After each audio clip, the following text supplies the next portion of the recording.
learn the system. And Jimmy G, who already knows the system, took him to a Super Bowl in said system. Yesterday, Jimmy Garoppolo compared it all to what he was a part of back in New England. Take a listen to this. Kind of, coming full circle. You go through this NFL career and you start as a young guy, come in. Tom kind of showed me the ropes. The competition between us was awesome. Really made me grow as a rookie and a young player.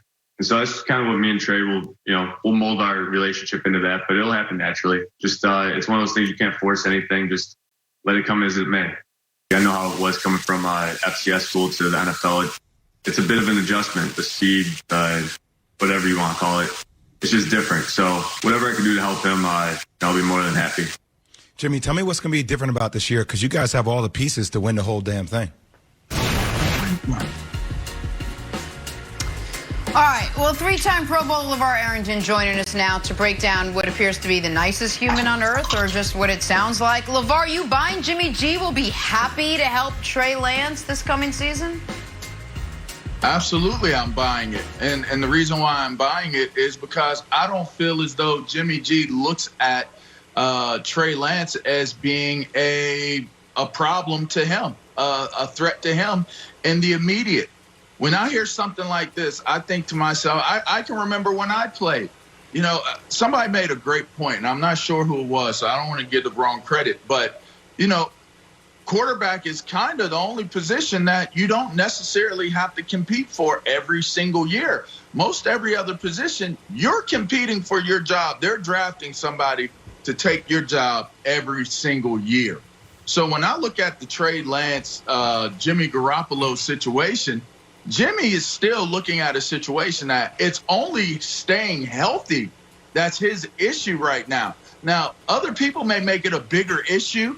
Maybe they talk about the way he throws the ball, Kyle Shanahan not trusting him. It could be a plethora of other things that people think about as it applies to Jimmy Garoppolo. But I don't think Jimmy Garoppolo and Kyle Shanahan and this 49ers team is looking at it other than can he stay healthy. So Trey Lance is not the guy that they're bringing in to play immediately in San Francisco. It's still Jimmy Garoppolo's team. So I don't see there being any issue whatsoever. Yeah, B, that's to me, that's why Jimmy Garoppolo feels as though he's going to help Trey Lance. Go ahead. So they gave up all of that, moved up to 3 for this guy to sit an entire year. Look, you are right. If he's clean, if he's not injured and he plays well, he'll be the starter. But that's a big if. We haven't seen that the last couple years. But I am buying that Jimmy G will help out Trey Lance. Why? Because that's the culture. Every single year, there's you know that they're going to draft somebody to replace you. They're going to sign somebody to replace you. That is the organization's job, is to go find somebody to replace you, because they know any given play you can go down. That's our culture in the locker room. Now, the quarterback position and the quarterbacks, they're different creatures. You're not coming out in the media and saying that. If it's the culture, you're not. Why not? Because why within the culture, while I agree with you, it's within the culture to help guys that come out. But you're not going out of your way to have a conversation with the media like, yeah, they brought this guy in to take my job. And, oh, yeah, like, I'm going to help him out. I'm going to help him to take my job. Well, here's the interesting thing. He had to. You wouldn't do that, he nor had would to. I. We haven't. What did we talk about when Nick was on his little sabbatical? We talked about it's like, where's Jimmy G? You and I talked. Where's Jimmy G? Jimmy G needs to say something. This is the first time we've heard from Jimmy G. So all this speculation around the quarterback position. Will Jimmy G be there? Will he not be there? He has to address this, and this is the best way to do it. Is to attack it head on. Now, quarterbacks are different creatures. We talk about it all the time, but not all are sensitive like Aaron Rodgers. Okay, so Trey Lance coming in, he will lean on his experience in Foxborough in New England with Tom Brady and probably mimic exactly what happened to him there. But here's the deal, Nick. If Jimmy G slips, Trey Lance is going to be inserted into that offense, and it could be night-night. But this is an audition for Jimmy G. That's how he should approach it. The next 6 months is an audition for him. He can find himself in a better situation and potentially in Pittsburgh, a team who's going to be looking for a quarterback after this year. Well, listen, Jimmy Garoppolo I believe, will start at least one game for the Niners this year, assuming he comes into the year healthy. And I think that is almost a guarantee he's going to start week 1. And I think it is an absolute guarantee he's not going to be on the team a year from now. He's going to be somewhere else. And to me, this is a statement of self-awareness. And I will give Jimmy Garoppolo credit. Jimmy Garoppolo knows he has not accomplished enough to be offended by a team trying to improve his position. He also knows it is in his best interest to be a great teammate, to try to play as well as he possibly can, because he's got a long career ahead of him potentially. So I think it is and I know I used this example before the draft in the argument as to why the Niners should select Trey Lance, even though I was duped into finally believing they wouldn't. But it's the exact thing Alex Smith did. Alex Smith saw his team trade multiple first-round picks to move up in the draft. He knew, okay, am I a starting quarterback in this league? Yes. Am I a good enough starting quarterback in this league to guarantee? Yes. Yeah, of course that's what I'm talking about. But they didn't know. How long did it take? How long did it take for Pat Mahomes to get that starting job? It took a year. Of course. It took a year. I think I'm not disagreeing with you, LeVar. I think it's on the board.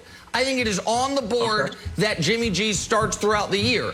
I think that his hold on the job is tenuous. I think that obviously he has to stay healthy and he has to play well, because they will be ready to move to Trey Lance. But I also don't think they feel like they have to move to Trey Lance this season, just like the Chiefs didn't feel like they had to move to Patrick Mahomes that season, even though he was brilliant according to all reports in practice. But Wilds, I think this is, go ahead. Go ahead, LeVar. You're way more right than Brandon Marshall. It isn't just the way. You're way more correct than B. Marshall. I'm just letting you know. Hey, you just want to argue. You just want to argue. No, Anything I say, you're going to go to the opposite end of the spectrum. Hold on. Let me throw it to Wilds, because Wilds has been the resident Jimmy G fan on this show for a couple years. Yeah. I think this is the best Jimmy G has looked since we've talked about it. I think this level of self-awareness and understanding and not, well, sure, he always looks good. I just think he comes across really well here because he knows who he is. He understands his role, and he doesn't seem to be, upset by it, which would, to me, show a sense of entitlement that he hasn't earned. So I think Jimmy G comes out here looking very good. Yeah, I think when Jimmy G looked around NFL history, he said, how can I play this? It's like, well, Tom Brady and me, well, that didn't really work out because I got shipped away and Tom Brady won the Super Bowl. That's not it. How about Aaron Rodgers and Jordan Love? Well, all right, well, Aaron Rodgers is mad and he's threatening to leave. Who else can I sort of model my behavior after?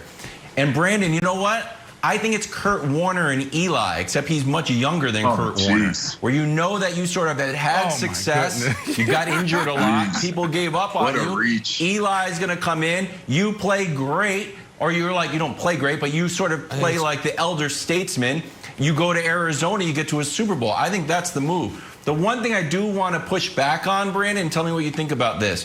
There's a narrative out there that because Trey Lance is so athletic, he'll be willing to, he can start because he can make plays with his legs. Like, I'm not into that at all. Like, that really scares me if I was a 49ers fan. Like, if a play breaks down and you shouldn't really throw it away and you just decide to take off, I feel like that puts the future of the franchise at too much risk.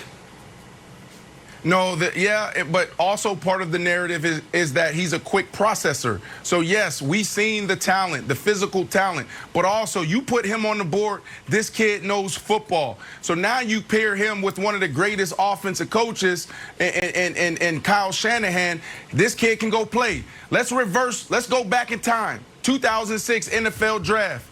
Hey, Jay Cutler. Mike Shanahan here. We're going to take you with the 11th pick. We're taking you next. Yeah, be ready to roll. Yeah, we're also going to take Tony Scheffler and Brandon Marshall later. We're going to give you some weapons, to help you out here in Denver. Okay, Coach, thank you so much. And then what happens? We go there. We got mini camp. We got quarterback camp. We got Jake Plummer. They're coming off, a loss from in the AFC Championship. But you got Jay Cutler with his little swoop hair, Southern boy hairstyle, slinging the ball. And every time he's throwing the ball, you got Champ Bailey, you got John Lynch, you got everybody like, oh my goodness. You got